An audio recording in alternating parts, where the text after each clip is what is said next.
right?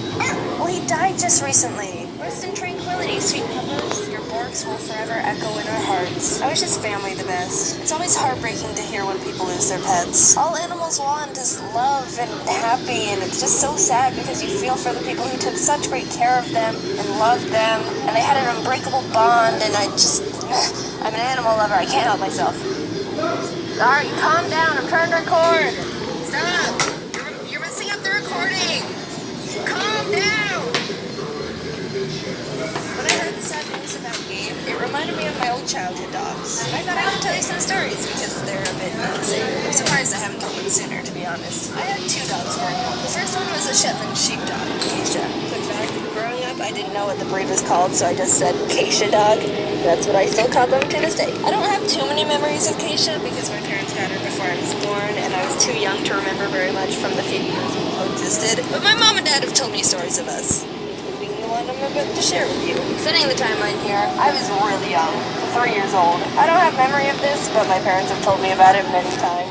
So my mom and dad decided that we should all take a nice walk around the neighborhood with Keisha. I was apparently very excited about this and was wanting to go out right at that moment. They told me to slow my roll and wait a bit because they needed to get ready, and we would go out later. But Jaiden thought, nah, I'm going now. So I took Keisha and left the house on my own without telling my parents I was leaving. There was now an unsupervised 3-year-old wandering down the street, walking a dog. I can't even imagine what that could have looked like. I don't know how far down the road I got, but by some crazy coincidence, a police cruiser just so happened to be driving by and spotted me. As it started approaching, I guess I was like, shoot, they're after me, abort, abort. And before they could ask me any questions, I start booking it back to the house. It was around that time my parents realized I left and were getting ready to go out and find me, and they come out to the front to see their frickin' child, dog leash in hand, hightailing it from this police cruiser that's following me down the neighborhood. Everything was fine. I was fine. The dog was fine. But now you know about the one time I was chased by the police. Keisha was a great dog, as I was told. She was gentle with me as a baby and was like my own fluffy bodyguard / babysitter. But she passed away before I was old enough to really remember her. I've always loved animals my entire life and would beg my parents to let us get another dog. Years and years of nagging and just, please, Mom, I promise I'll take good care of it, and I'll feed it, and I'll water it, and give it sunshine, and everything a dog needs to grow into a big, strong doggo, please. And on my 7th birthday,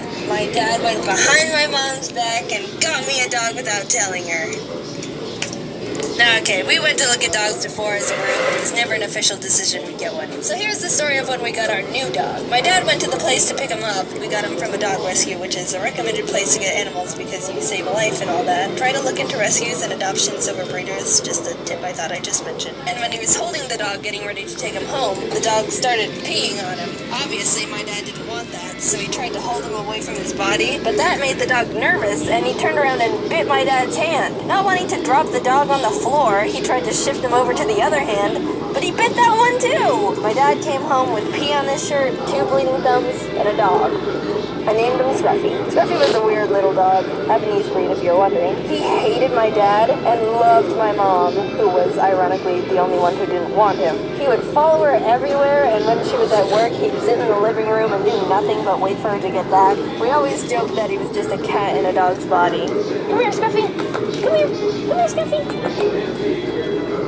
But we loved him anyway. My mom gave him haircuts to make it look like he had a mohawk. So back to stories. Every morning our mom would drop us off at our elementary school down the street, and Scruffy would ride in the car too. He'd sit in the back with us and stick his head out the window. But one day he just jumped out. He freaking jumped out the window of a moving car. We weren't driving fast, mind you, because we weren't on the main road yet. But freaking heck it, Scruffy, you can't just jump out moving cars whenever you want. He ran into the desert because he was freaked out, and we lost track of him. Of course, my brother and I still had to go to school, but I was pretty messed up for the rest of the day. And by the time I got home, he still wasn't found. This was in summer, too. A little black dog in the Arizona sun without water isn't a good combination. And he definitely wouldn't survive a night with all the coyotes around. It'd be like a little happy meal to him. We drove around looking for him for a long time. I was leaning out the window calling his name. And no, I didn't jump out and run away, too. We didn't meet 2 family members jumping out of car windows that day, you know what I'm saying? After searching and searching for so long, we were actually starting to lose hope.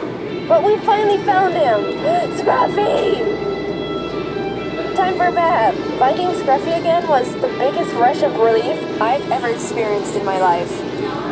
Want to hear about the second time he ran away? This was several years later. We were driving back from visiting my aunt in Tahoe, as I mentioned we do in a previous video. But it wasn't just my mom, dad, brother, and Scruffy with us. My dad's dad was with us too. We call him Opa. He's this old, retired, 4'11" horse jockey to give you an image of what he looks like. So we were driving in the middle of the desert on our way home, and we decided to stop at a gas station. My mom and I had to go to the bathroom, so she gave Scruffy to Opa and told him to let him go to the bathroom while we went to the bathroom. He was on a leash, so nothing could have gone wrong, right?